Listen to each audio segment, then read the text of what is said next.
Si je devais relancer un SaaS et avoir mes premiers 1000 users, voilà exactement ce que je ferais. Et c'est pas des paroles en l'air. J'ai cofondé 2 SaaS, Speechly et Reddit.ai, et les deux ont réussi à faire des dizaines de milliers de visiteurs sur nos sites et à récolter des milliers d'utilisateurs. On a expérimenté au cours des dernières années avec mon associé tous les canaux d'acquisition possibles. Et dans cette vidéo, je vais te montrer le blueprint exact que tu vas pouvoir utiliser pour trouver ton canal d'acquisition et réussir à avoir tes premiers 1000 utilisateurs. Donc on perd pas plus de temps, on commence maintenant. Ok, donc on est directement sur mon Mac où je vais vous montrer comment avoir ces 1000 premiers users en moins de 2 semaines. Donc c'est la roadmap d'acquisition à appliquer juste après un lancement de produit et c'est celle que nous on a appliquée. Donc avant qu'on commence, je vais vous montrer un peu 2-3 preuves de ce qu'on a pu faire. On a fait plus de 150 000 vues sur X avec des collabs d'influenceurs, notamment par exemple ce post-là qui a fait 123 000 vues, le post dans celui qui en a fait 44 000. On a vraiment tout testé en termes de canal d'acquisition. On a fait même des canaux d'acquisition physiques avec des événements à Berlin. On a fait du SEO avec Reddit et on a obtenu des dizaines de milliers de visiteurs sur notre site. Donc c'est un petit peu pour le côté preuve, autorité. J'ai un petit peu montré un minimum de preuves sur les résultats qu'on a pu avoir. Donc je vais vous montrer exactement qu'est-ce qu'on peut mettre en place et qu'est-ce que vous devriez mettre en place. Donc pour commencer, ce qu'on veut, c'est du feedback. Avoir des gens qui viennent rapidement tester le produit. La vélocité en SaaS, c'est le plus important et surtout la feedback loop, c'est le plus important. C'est-à-dire être en mesure d'avoir un flow de users qui va entrer sur le début de votre produit, vous donner du retour pour l'améliorer pour sa user et faire un cercle vertueux. C'est vraiment ce qu'on va venir chercher. On s'en fout de mettre des stratégies de SEO long terme, on s'en fout de mettre en place des briques pour un truc qui va se passer dans 6 mois. Ce qu'on veut, c'est du court terme, c'est un truc qui est instantané sur des échelles de temps mesurables, donc quelques jours, une semaine, un mois, vraiment dans le dernier recours, mais vraiment des choses qui vont pouvoir être actionnables immédiatement. Donc, on va voir les canaux d'acquisition qui nous permettent de faire ça. Donc, la première chose qu'il faut identifier, c'est votre ICP. Vous pouvez pas parler de marketing, vous pouvez pas parler d'acquisition sans parler d'ICP. Il faut savoir exactement quelle personne on target. Cette personne, qu'est-ce qu'on doit lui dire et où est-ce qu'on va la trouver. Donc définis absolument ton ICP, le localiser, est-ce qu'il se trouve sur Instagram, Twitter, LinkedIn, YouTube ou encore Reddit, et adresser. Quel message on va lui donner. Si par exemple dans notre cas pour Reddit.ai, c'est un SaaS d'acquisition pour les fondateurs de SaaS, c'est très bien que j'allais utiliser des mots qui parlent de SaaS, parce que je m'adresse à des fondateurs. Donc pareil pour vous, vous devez connaître votre niche, votre ICP, savoir quoi lui dire et où le trouver. La chose qui est ultra importante, que notre CMO nous avait dit quand on était sur Speechly, c'est qu'il faut un seul canal. Un seul canal jusqu'à 10 km/h.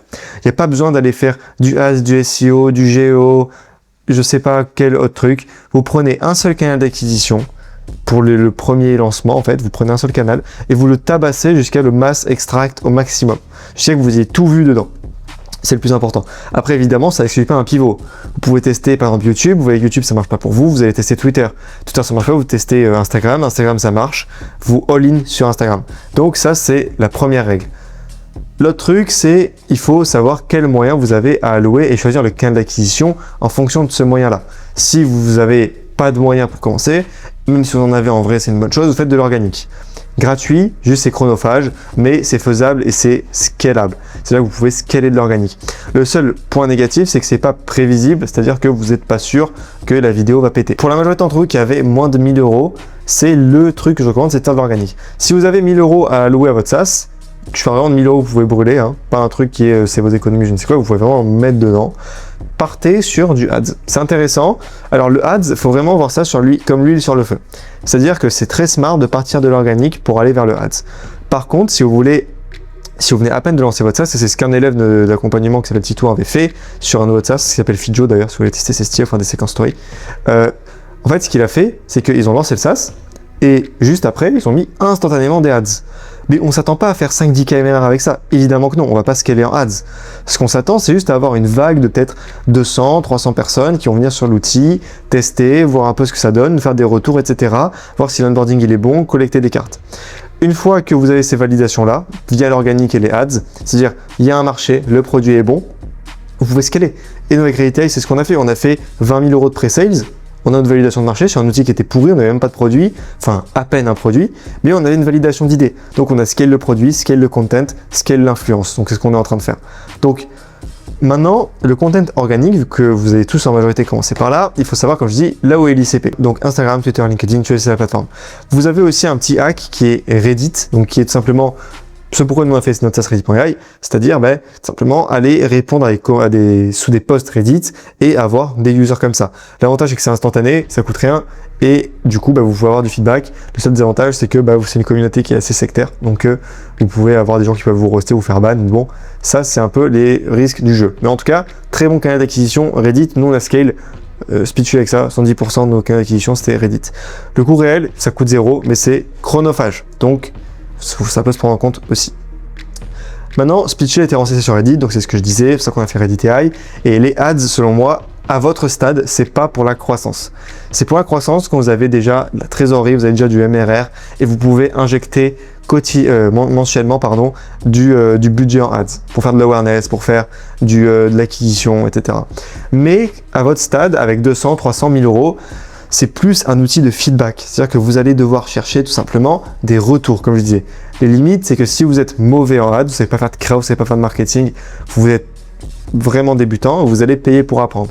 Donc, vous allez en fait tout simplement brûler de l'argent, mais vous allez apprendre beaucoup avec. Pourquoi je dis que c'est pas scalable quand on est au début? C'est que les ads, c'est la compétition. C'est-à-dire que, imaginons, nous avec Speechly, on compete avec Whisperflow, qui est une boîte qui vaut 2 milliards de dollars, et vous avez certainement des boîtes qui sont vos concurrents qui sont dans ces cas-là. Tout simplement, vous allez compete avec un mec qui a peut-être 1000 fois votre budget, donc il peut inonder en publicité. Là où vous pouvez pas le faire. Donc vous allez payer plus cher en coût par 1000, vous allez payer plus cher en coût d'acquisition, en coût par clic. Donc pas smart. En tout cas, jusqu'à ce que vous ayez de la trésor, que vous ayez vraiment une situation différente. Ok, je marque une petite pause dans la vidéo. Si jamais tu as un SaaS ou que tu es en train de créer un, j'aide certains founders à scaler ou à créer leur SaaS à mes côtés avec du consulting. Donc si jamais ça t'intéresse, tu as un petit formulaire en bio, tu peux le remplir et je te recontacterai. On reprend la vidéo de suite. Maintenant, ce que les ads vont vous permettre de mesurer, c'est que vous allez avoir des gens sur votre landing page. Vous pouvez mesurer du coup si ça accroche bien, si votre message est bon, si on comprend ce que vous essayez de vendre, ce que la promesse de votre outil. Le funnel, donc autrement dit l'onboarding, autrement dit le point le plus important de votre SaaS, c'est un SaaS dans un SaaS, l'onboarding. Donc ultra important de le tabasser et vous pouvez carrément, j'en parlais, mais vous pouvez carrément faire monter à 5K de pre-sales avec un onboarding, sans produit. Si on l'a fait, vous pouvez le faire. Donc simplement vous testez, est-ce qu'ils comprennent, ou est-ce qu'ils abandonnent et surtout est-ce qu'ils payent. On fera une vidéo sur l'onboarding, sur comment on fait pour récupérer des cartes, sur comment on fait pour récupérer des paiements, pour savoir si on a un bon onboarding. On fera une vidéo complète là-dessus. Mais votre seul goal dans cet onboarding, c'est de récupérer des cartes bleues. Donc, combien d'abonnements ou combien de cartes? C'est le plus important. Ne jamais faire de free trial sans carte. Jamais. Donc, ça, c'est ce que permettent de faire les ads. Maintenant, le marketing d'influence, c'est le troisième canal, ce qui vous permettra certainement de scaler. Une fois que vous avez testé tout ça, vous avez peut-être vos premiers 1K, 2K, 3K, 5K MRR. Vous voulez faire de l'influence. Ou même si vous avez fait des pré-sales, que vous avez 10K sur un compte, vous pouvez largement start de l'influence. Le but, ça va être vraiment d'aller chercher de la liquidité pour pouvoir réinvestir après. Donc, le marketing d'influence, c'est instantané. Vous payez un influenceur, un micro-influenceur, vous avez les résultats de suite. Le seul point noir, c'est que vous n'avez pas de maîtrise sur les outcomes. Donc, autrement dit, je peux payer un influenceur, mais ça reste de l'organique, c'est-à-dire que je paye un influenceur qui lui non plus ne sait pas ce que va donner l'algorithme de la plateforme sur laquelle je le paie. Donc ça veut dire que le post peut flop, majoritairement. Mais après, si vous avez des bons influenceurs qui sont sérieux, etc., il n'y a aucune raison que ça flop. Aucune. Donc, ce qui est smart avec l'influence, c'est pas de all-in sur un influenceur. C'est d'en avoir peut-être 2 ou 3, vous faites tourner, vous faites plusieurs posts, vous testez des mecs avec une plus petite audience et plus qualifiée, c'est des mecs avec une plus grosse audience, avec une audience moyenne, avec une audience faible, et vous voyez ce qui est le plus optimisé en termes de ROI sur votre SaaS. À ce début-là, on s'en fout que vous travaillez avec un gros influenceur ou pas. Je vais vous dire, nous on a travaillé avec Loïc Bourget, qui était influenceur, je vous mettrai la story qu'on avait fait pour Speechly. En fait, ça a ramené des visiteurs, etc. Donc, on n'était pas prêt à accueillir autant de personnes sur notre site, on n'était pas prêt, enfin, le produit n'était pas totalement prêt, etc. Donc, on s'est viandé.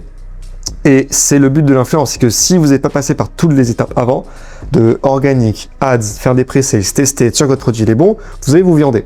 C'est tout simplement ce qui va se passer. Et nous, c'est ce qui s'est passé avec Loïc Bourget, par exemple. Donc, je vous donne mon feedback à ne pas refaire. Donc, faites bien toutes les étapes d'avant. Mais donc, c'est ultra intéressant pour scaler. Et une fois que vous avez du marketing d'influence, vraiment, c'est le meilleur marketing en termes de CPC, de ROI, de CPA, selon moi. Donc, allez all-in là-dessus dès que vous avez des moyens. Quand vous avez les fonds, est-ce que je disais, le meilleur marketing, c'est l'influence. Maintenant, trouver, comprendre et scaler. C'est vraiment ça. On fait un canal, un message, on diffuse ce message à le plus de monde possible et on scale.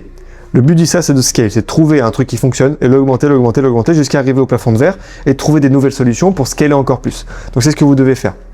Donc vraiment, dès que vous commencez par un seul canal, vous le tabassez, vous voyez ce que ça donne, vous scalez. Une fois que vous êtes au plafond de verre du maximum de ce canal, vous en prenez un autre ou vous trouvez des solutions pour scaler ce que vous venez de faire.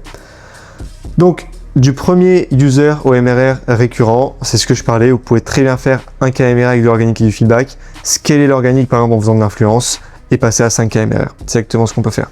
Pour passer de 1 à 2 KMR, on augmente le système, de 2 à 5, on ajoute d'autres leviers et c'est pareil de 5 à 10, de 10 à 15, de 15 à 20. C'est pareil. Donc, commencez par l'organique, puisqu'elle c'est le message sur moi que vous pouvez appliquer à tout le monde, majoritairement, à moins que vous ayez levé des fonds, que vous ayez vraiment du capital de côté. Mais pour tous les SaaS, ce que je recommande, vous commencez par de l'orga, vous scalez.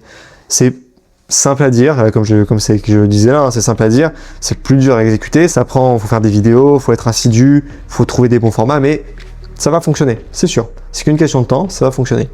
Donc voilà, pour terminer cette vidéo, 2 choses, vous devez identifier le coût d'opportunité, c'est-à-dire est-ce qu'un canal vaut le temps que vous allez y allouer et est-ce qu'il va avoir les résultats que vous voulez. Ce que je veux dire par là, c'est si vous cherchez à tester, vous n'allez peut-être pas commencer par du SEO par exemple, même si le SEO est un très bon canal d'acquisition, mais vu qu'il est trop long-termiste, c'est pas une bonne chose pour vous si vous voulez tester votre SaaS, votre LP, etc.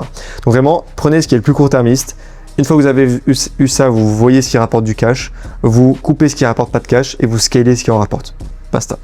Donc voilà les gars, j'espère que ça vous aura plu. N'hésitez pas à vous abonner. Si jamais vous voulez lancer l'acquisition sur votre SaaS, vous avez mon SaaS Retail qui est en bio, je vous laisse tester. Je vous dis à la prochaine, dans la prochaine vidéo. On parlera certainement de l'onboarding, c'est ultra important. J'avais déjà fait une vidéo là-dessus, mais je pense qu'elle mérite de la refaire. Vous pouvez aller la voir si vous voulez, je la mettrai quelque part.